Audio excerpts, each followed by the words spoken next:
अज यसू जे मेरी खातर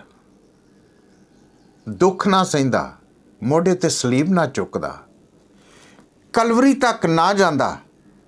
ते सचमुच ही मैं यानी कि बनीनो इंसान गुनाह की शक्ल दे विच कदी भी इस दुनिया ते सरफराजी हासिल नहीं कर सकते। यसू ने अपनी जान दे उत्ते मेरा ते इस बनीनो इंसान दा दुख अपने मोढे ते रख के ते कलवरी दे वल लै गया ते उस जगह ते जाके क्या क्या बाप इन्हां नूं माफ कर दे क्योंकि ये नहीं जानते कि की करदे हैं।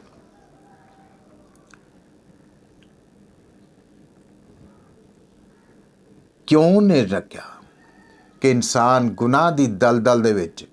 ऐना कि इंसान तो खुदा तो दूर जा चुकिया सी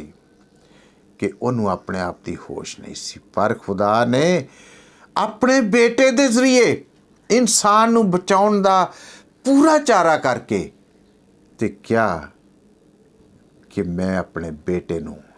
इस इंसान ते बचाउण वास्ते कुर्बान कर दियांगा। लिहाजा इस तरह ही होया, बेटा वफादार मेरी खातर ते बनीनो इंसान की खातर वफादारी का सबब दे के उसने सलीबी मौत गवारा की थी ते सलीब दे उत्ते उसने क्या क्या बाप इन्हां नूं माफ कर दे क्योंकि ये नहीं जानते कि की करने हैं। ये कह के उसने खुदा दे हजूर अपनी जान का कफारा दे